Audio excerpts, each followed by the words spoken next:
So I'd like to welcome everybody coming out for our Veterans Day ceremony. I'd like to remind everyone that immediately following this, we're going to take a soft walk down and we are going to dedicate the Women's Veterans Memorial in front of the E.B. Newton School.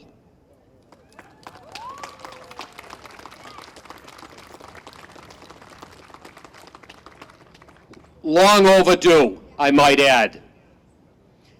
All right, so before I get started, I'd like to acknowledge the list of dignitaries we have here out today, starting with Senator Edwards, who just got out of basic training and is a JAG officer.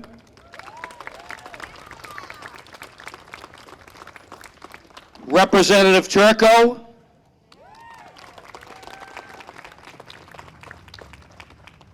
Council President Jim Lettieri, and a great turnout by the Town Council. My boss, Tony Marino. All the ladies from the Emblem Club. The American Legion Honor Guard. The Minutemen.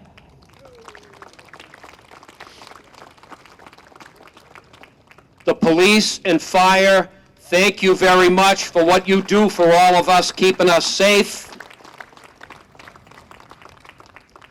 The Boy Scouts.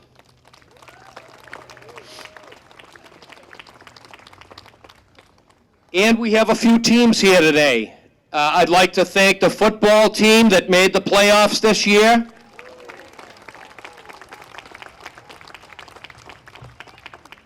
I'd like to thank my soccer team, who also made the playoffs this year.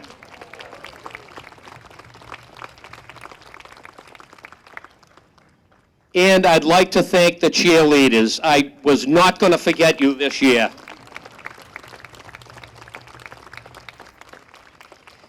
Of course, Mike Cabral from CAT, Al Terminello, and the staff from the transcript.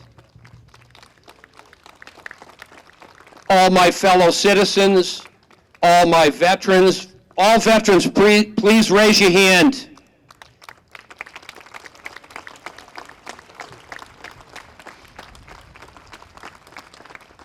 And our guest speaker today and her family, Captain Kelly Nealon Doherty.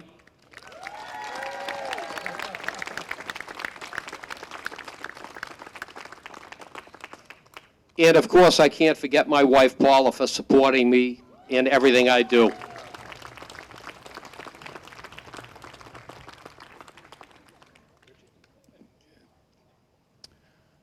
Good morning, and I want to thank my wife for always supporting me. Next up, we're going to have William Beatty. He's the son of Michael and Kate Beatty, grandson of Brian and Jeannie Beatty, and he is going to read the governor's proclamation. Come on up here, William.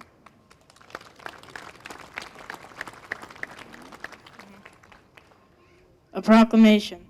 Whereas, since the Commonwealth's earliest days, thousands of men and women have served our country in defense of freedom and liberty. And whereas, on November 11, 1918, after 4 years of conflict, the armistice was signed in the Forest of Campaign by the Allied nations and Germany, ending World War I, the world to end all wars. And whereas, since that day, every November, people from around the nation have gathered to honor our veterans. And whereas, in November 2024, the world will commemorate the 106th anniversary of the armistice that ended the fighting in World War I at 11 a.m., November 11th, 1918, the 11th hour of the 11th day of the 11th month. And whereas there are approximately 300,000 veterans living in Massachusetts, and whereas in recognition of the sacrifices made by those who have served our great nation, Massachusetts remains committed to supporting its veteran community through the HERO Act, honoring, empowering, and recognizing our service members and veterans. And Whereas today we are reminded of the great sacrifices and contributions our veterans have made to our country. And whereas we honor and salute those who served our country throughout the generations with honor, patriotism, and courage. And whereas it is appropriate that all Massachusetts residents remember the bravery of those who served their country so that their dedication and sacrifices serve as a reminder of the cost of our freedom.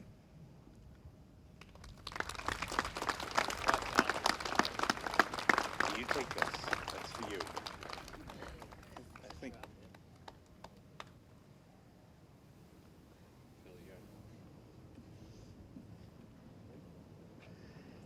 At this time, I'd like to have David Kennedy from the American Legion, the chaplain, step forward and do the invocation, please.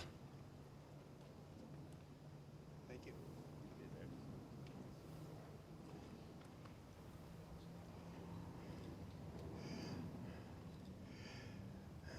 Grant us too, O God, the courage to live with the family of nations around the world, that the end of strife will be beginning of the enduring peace. Grant us patience in planning with our fellow humans a world in which nations may resolve their differences by peaceful means. Amen.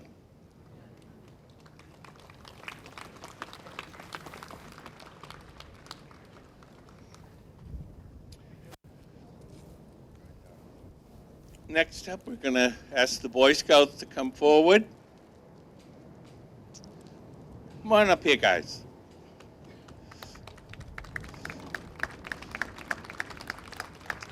Who wants to handle the microphone?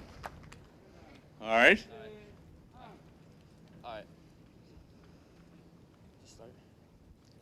I pledge allegiance to the flag of the United States of America and to the republic for which it stands, one nation, under God, indivisible, with liberty and justice for all.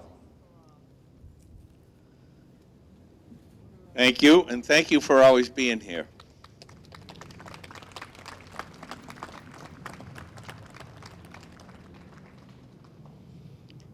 At this time, I'd like to ask Tina Marie Talvey to step forward and sing the national anthem.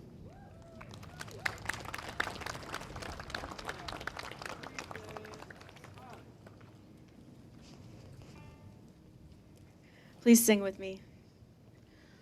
Oh, say, can you see by the dawn's early light what so proudly we hailed at the twilight's last gleaming, whose broad stripes and bright stars through the perilous fight o'er the ramparts we watched were so gallantly streaming, and the rocket's red glare, the bombs bursting in air, gave proof through the night that our flag was still there. Oh, say does that star-spangled banner yet wave o'er the land of the free and the home of the brave?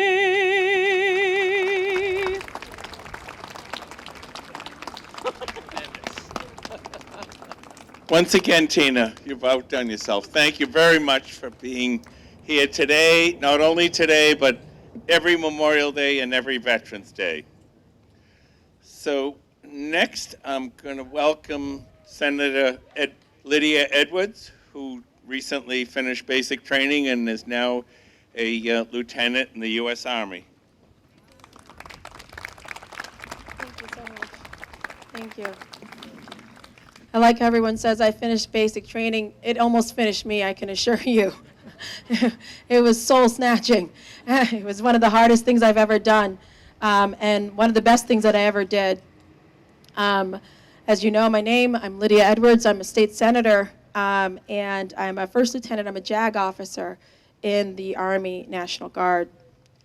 And I recently had the honor to go back and get records of my family's history in this country. I went back to 1822. And going back further and further to find where I come from, the salt of the earth, hardworking people, some enslaved, some not, and to see what built kind of just not me, but the sense that I have to serve. I got to see my great-grandfather's draft card from World War I. I saw my grandfather's card from World War II. I learned about, and I've talked about, my great-uncle who died in North Korea.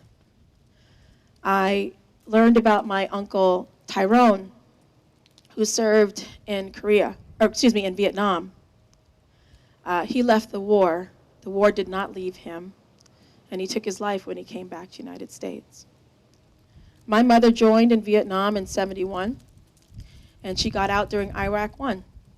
And I was an Air Force brat with her, and we traveled around the world when a lot of my friends' parents were going to get deployed.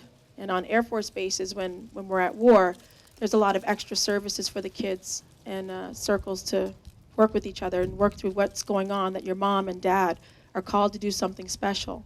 They're not here, and they may not come home. So service and patriotism is not new to my family. It's kind of in my DNA. Politics is new, but service isn't.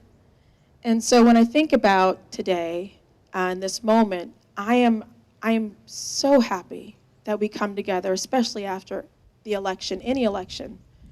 We come together and be reminded of what makes America great.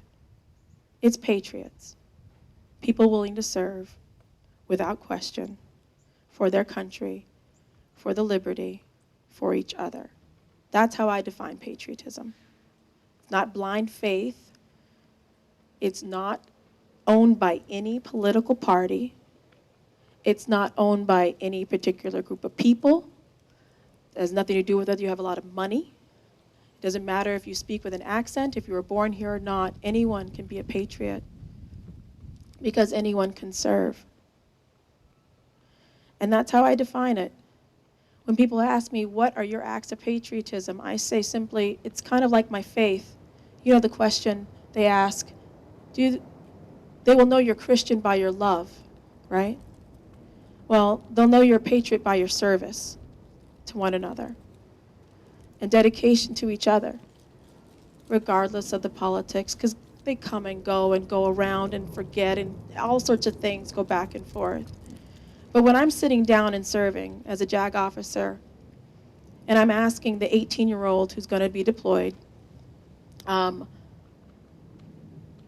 if you don't come home, how would you like your things to be taken care of? Because that's what I do right now. I do legal services. I do wills for folks who are going to be deployed. And you look at this 18-year-old, 19-year-old, and he's wondering, like, I don't know. I got my, Game Boy play. I don't know. I got this, I got that. I was like, well, are you okay with everything going to your mother? And I think this young man is curious and wondering about where his things are going to go if he does not come home. But one thing he never questioned was whether he was going to serve his country. And I think that brings it home for me. I will serve, I will fight for, and I will continue to make sure that all veterans, young, old, black, white, women, men, gay, straight, whatever form you come in, you will have a patriot in me. You will have a fighter in me, in us, in all of us. Because that's what you do. If you truly love this country, you serve. You serve whomever, because service is required. I also just want to note part of the service and dedication and fight for veterans are a couple things that we've done at the State House. I'm proud to say that we passed a local option that allows for 10% of all affordable programs for housing, whether it's first-time homeowner, whether it's vouchers, whether it's any kind of setup and units, 10% are now reserved for veterans. That's what we did. They are the priority. All the cities and towns have to do is opt in, and every 1 out of every 10 of your programs. We serve everyone, and like I said, politics comes and go. God bless. God bless. Thank you.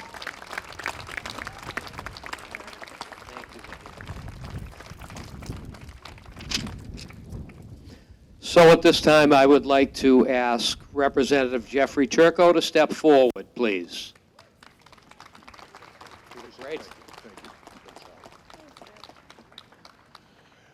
It's an honor to be here and to have the opportunity to say a few words on behalf of our veterans. I want to start by, Phil already did it, but I want to thank our police and our fire every day. When Phil thanked them at the beginning, Councilor Tassinari said every day. Every day they're out there protecting us, keeping us safe. And so we thank you, members of the Winthrop Police and Winthrop Fire Service. May St. Florian and St. Michael always watch over you and keep you safe. God bless you. Thank you.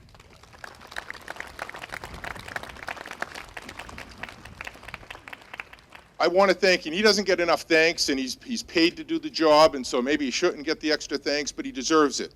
Phil Ronan, the remarkable work that he's done since he's been our veterans agent. I get more calls from the only department head that I get consistently called on a weekly basis about things for veterans and how to improve the quality of life of people in this town is Phil Ronan. Every day he's fighting to figure out how to make life better for his fellow vets. So Phil, thank you very much for what you do. I want to thank our veterans here today for your service to our country. When you look out, and this is to the kids, when you look out at the veterans, we have this view of Rambo, from First Blood, and we have this view of these crazy, big, burly guys. And you look at these guys that went and served our country from all walks of life, all shapes and sizes, that when their country called, they answered the call. And we thank you for being here today, members of the American Legion Post and your fellow veterans.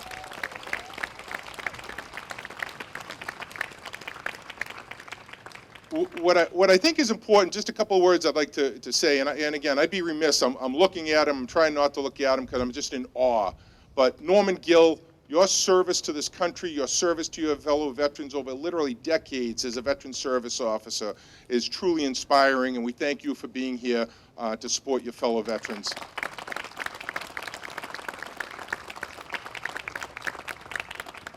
A couple of comments. You heard the governor's proclamation, and it's pretty telling. She said that there's 300,000 veterans in the Commonwealth of Massachusetts. There's 6.891 million residents of Massachusetts. So if you think how few people have answered the call to service, to join our military, to put their lives on the line, and to say, I'm going to dedicate a portion of my life, my experience, and my potentially sacrifice my life to serve our country.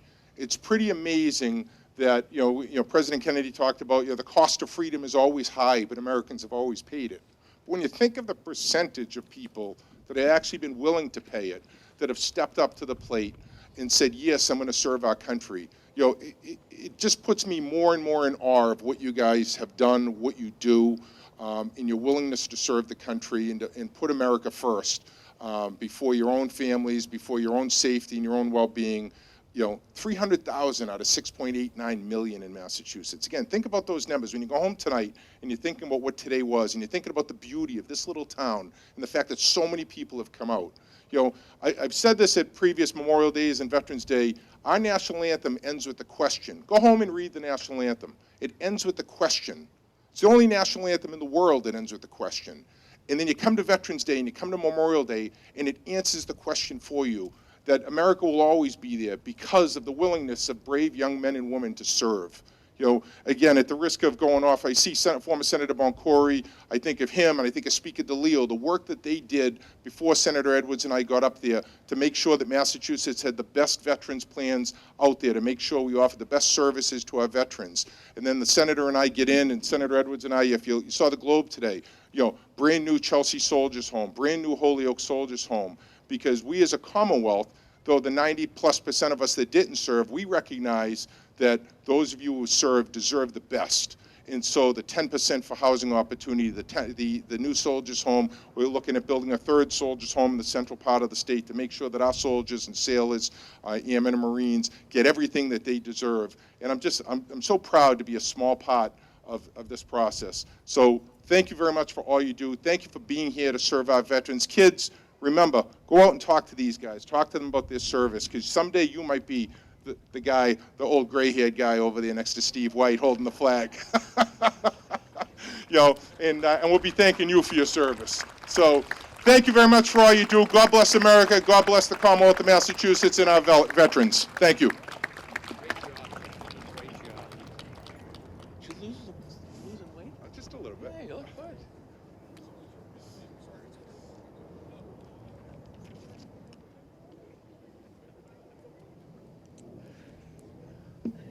Next up, I'd like to welcome our Town Council President, James Lettieri. Welcome aboard, Jim. Thank you, Richard.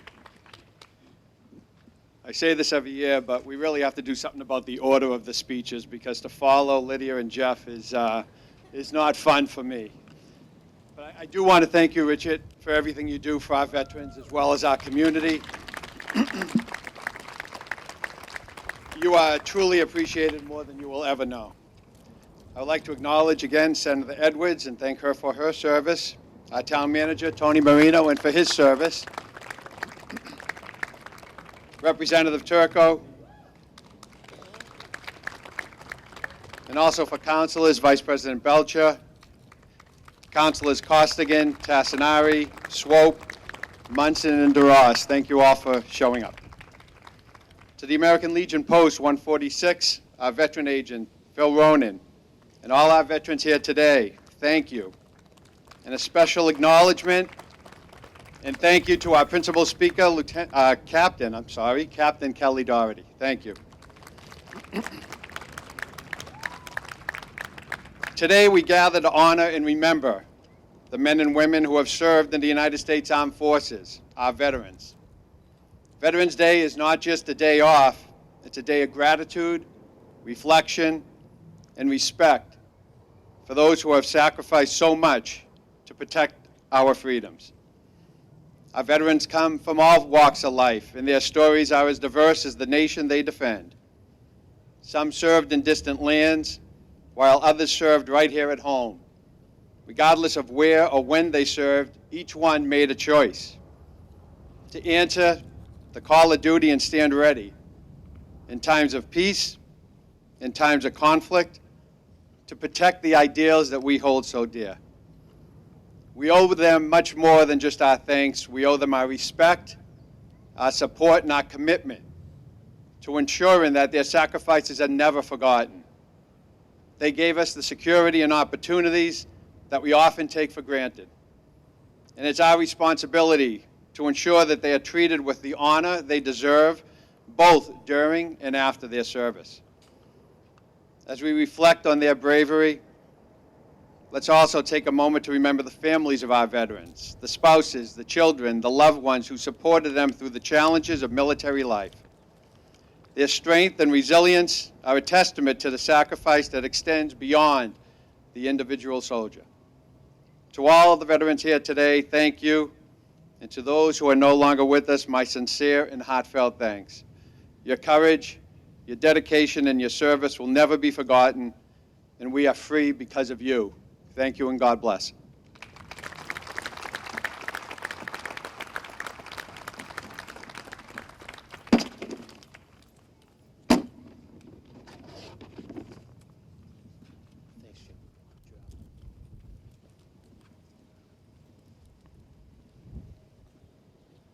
So at this time, I would ask Tina Marie Talvey to come forward again and sing America the Beautiful.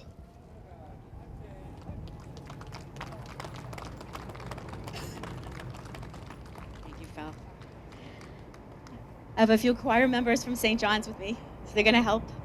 Everyone, please sing. Ready? Oh, beautiful for spacious skies, for amber waves of grain, for purple mountain majesties above the fruited plain. America,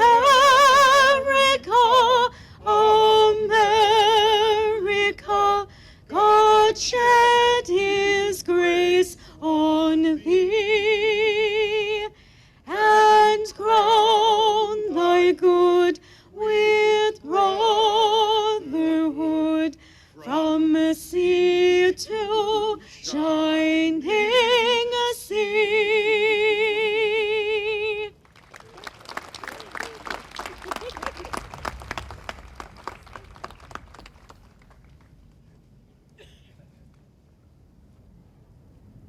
Well, this is the moment I've been waiting for.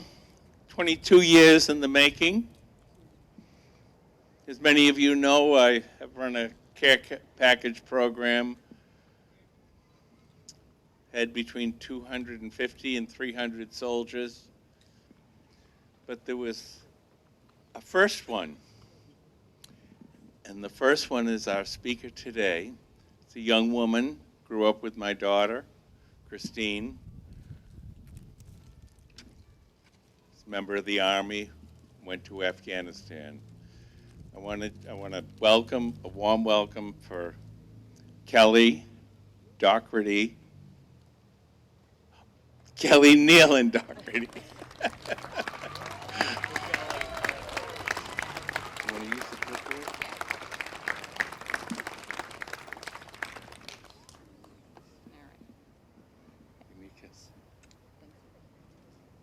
Everybody still calls me Kelly Nealand here, and my husband loves that, so it's fine. So thank you for coming today. I appreciate it. This may or may not be the first time I've spoke in front of a crowd this big. So if I get nervous and I go fast, I apologize. And also, same sentiment. Why do I have to follow Lydia Edwards and Jeff Turco? I should have gone first, and then I wouldn't look so bad. But, so I was getting ready to come here this morning, and I thought it was kind of funny. I came downstairs, and my husband's like, "You're not going to wear your military uniform?" And I'm like, "My military uniform? That fit me 20 years ago and before I had 4 kids. That's not even an option for me." So I'm glad, Lydia, you did not wear your military uniform, too. We both went with Army green, so we're good. So being a veteran from Winthrop, it's always made me feel that people cared, and a feeling that Winthrop is invested in their veterans. From people like Rich Honan, Phil Ronan, institutions like the VFW, American Legion, and places like the Center Cafe downtown. I've always felt the respect for veterans here in Winthrop is unquestioned. A little bit about me. I was born and raised in Winthrop, class of 1996. I left for college on an ROTC scholarship, earning my nursing degree in 2000 from Syracuse University. Upon graduation, I began my active duty work as a second lieutenant within the Army Nurse Corps. One of my earliest assignments was at Walter Reed Army Medical Center in Washington, D.C. I was stationed there just after 9/11, and it wasn't long before I was deployed to Iraq in support of Operation Iraqi Freedom. My unit was the 86th Combat Support Hospital, and we were tasked with following the 101st Airborne Division as they moved from Kuwait into Fallujah and on to Baghdad. The only way to communicate with my family and friends here in the U.S. was to send and receive letters. There was no cell phone communication available, and the delay on the letters was often months. So when you received one, it was a pretty big deal. And soldiers trying to keep in touch with normality back at home, it made a huge impact when these letters and packages would show up. You wouldn't believe how such simple things that we all take for granted would make your day over there. So I want to take a few minutes and tell you about one of the people who would send me things. Sorry. Most of you here know about the work Rich Honan has done over the past 20 years. He has volunteered his time.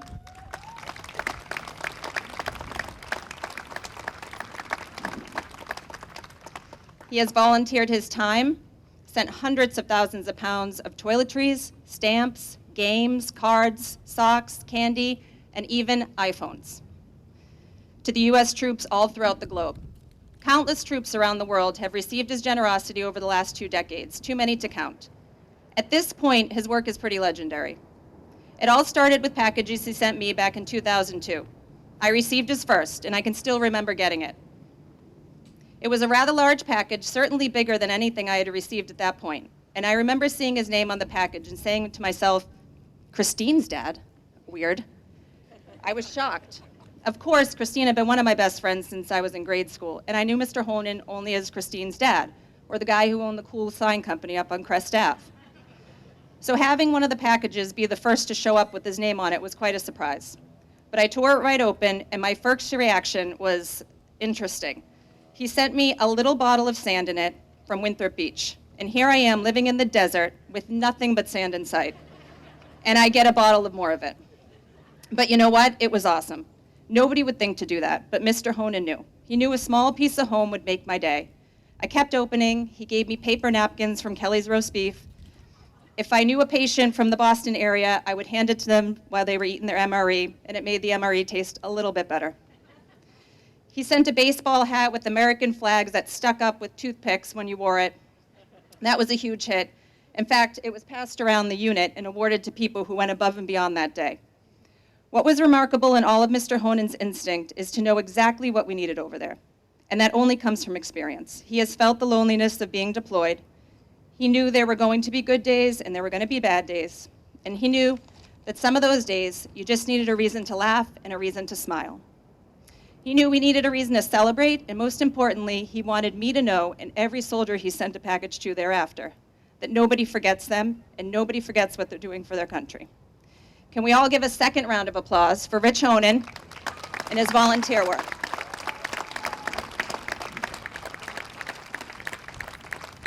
And if I can add one thing, can I turn in my bottle of sand for an iPhone? Can I get an iPhone for the bottle of sand? Yeah. Okay. Yeah. We'll work on that. Today we celebrate men and women veterans, and here I am as a woman veteran.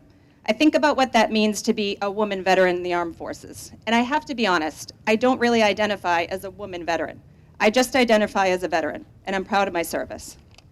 That's not to say we as women have never experienced gender bias in the military. Of course we have, or experienced situations that we hope our daughters never have to deal with. But as women push on, we have worked extremely hard, pushed through physical challenges. We try to outrun our male colleagues in the physical fitness test, and even beat them in push-ups and sit-ups. And I think back to my ROTC years at Syracuse. Our battalion would run the Army 10-miler every year in Washington, D.C. Many of us females were in the front of the pack every day, every year, till we finished. Sorry, these papers are driving me crazy. But I never let my gender define me or instruct how I think about my military experience. I'm writing this speech, and I thought, one of my favorite movies is G.I. Jane. Back when they filmed G.I. Jane, it was 1997. Women in these elite forces was a barrier that had not yet been broken. But 10 years later, First Lieutenant Haver and Captain Greast completed the same physical challenges set for their male counterparts in completing the training of Army Ranger School. Prior to 2016, this wasn't even a consideration for women. They show us that the road may often be harder, but anything is possible with grit and determination.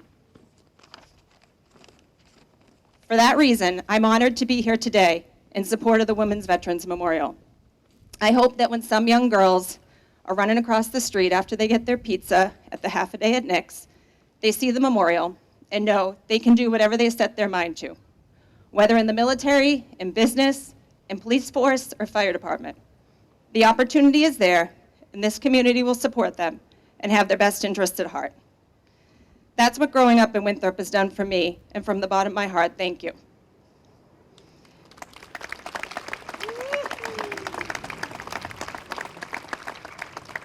Every veteran woman, I'm not done.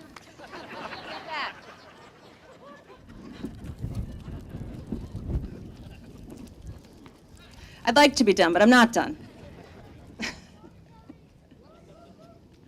Every veteran, man or woman, has a story. It's a story of sacrifice, missed holidays, birthdays, milestones, all in the name of duty and love for the country. So let's not celebrate just today on Veterans Day. Try to celebrate whenever you see them. And I'm going to name a few people that we see every day and just say thank you. Dave Chapman in the Marine Corps. He's down the hockey and soccer fields every day with his daughter. Anthony Petrola, Marine Corps veteran. Sean Currier, watching his daughters at the cheer competition this weekend. Kevin Nealand and William Nealand, if they're at the Winthrop Arms with their family for dinner. Jeff and Susie Carson, who do, well, everything. Mia Morey, football, soccer. Say thank you to them any day you see them. And Mr. Gay at Cumberland Farms, getting his morning coffee in his Eagle appliance van. Say thank you to him, and say thank you to him for his sons, Richie and David Gay, who gave the ultimate sacrifice.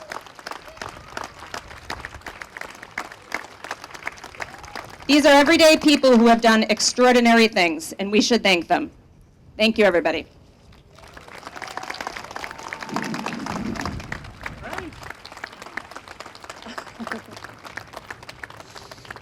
Thank you, Kelly. That was outstanding. Phil, I think you're up next.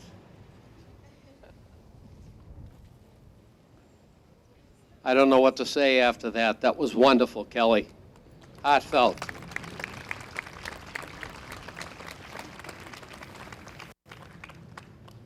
So I'd like to call forward the Emblem Club for the presentation of the memorial flowers and wreath.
And so at this time, we'd like to do taps with the American Legion Honor Guard salute.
I'd like to call Tina Marie Talvey up here for one more time. She's going to lead us in God Bless America. I want you to pick up the volume a little bit. I really couldn't hear some of you out here. All right? I want you to all participate. Tina's leading us. That's right, exactly. All right? So we want everyone to join in. Yes, yes, yes. Yes, please sing with me. And Frank and Terry. God bless America, lands that I love. Stand beside her and guide her through the night with a light from above. From the mountains to the prairies, to the oceans, white with foam. God bless America, my home, sweet home. God bless America, my home, sweet home.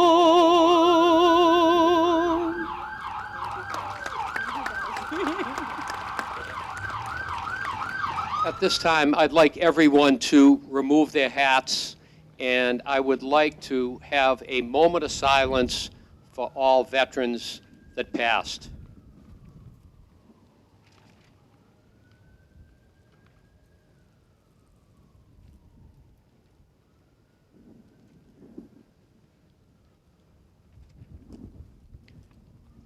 Thank you. And I'd like to make one comment. When I look out here, and it's unbelievable to see all the young people.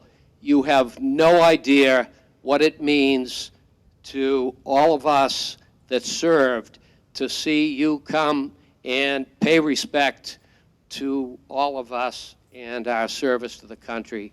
Thank you all very, very much.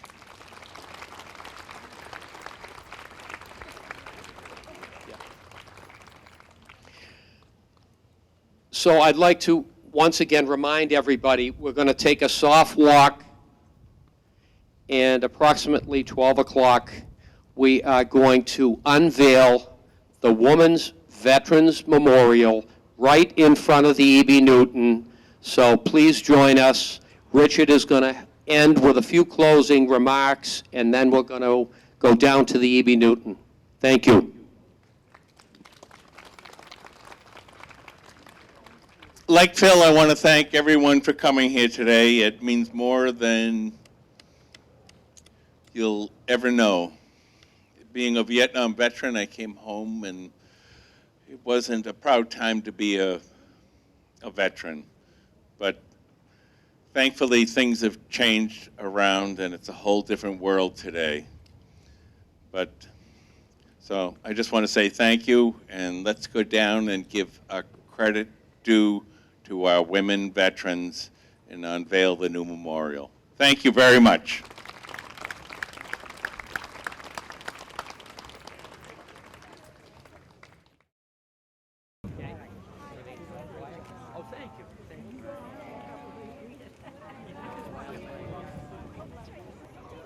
All right, so at this time, I would like to ask each one of these ladies to state their name, the date they enlisted, the branch of service, and at what rank they got out.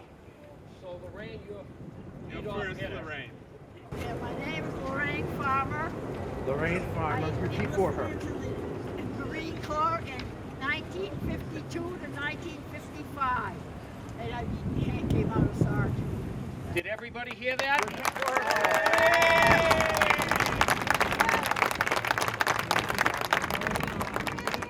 Mary? I am Mary Barnby, and before I tell you about me, I'll tell you about my mother, who joined the service, the Army Women's Nursing Corps, and she joined in 1942, and I wish she was here today. So, I was in the Air Force in 1980, and I got out as a first lieutenant, but then I spent the next 24 years as a wife.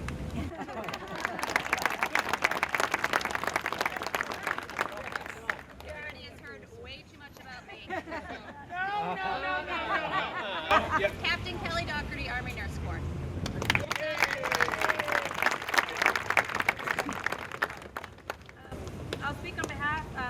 I'll name my mother as well. My mother is Master Sergeant, and she joined during Vietnam in '71, and she left during Iraq One. She was a Master Sergeant in the United States Air Force. I joined the Army last year, so still in it. So.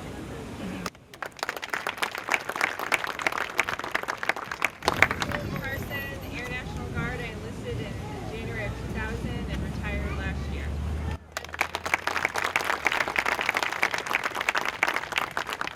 So take a look at these women right here, and if that doesn't show you that we put to bed aprons and rolling pins, nothing does. They're going to pave the way for a lot of young women to rise to new heights like they did themselves. And I'd like them at this point, if you'd be so kind, all you ladies, to uncover the Women's Veterans Memorial.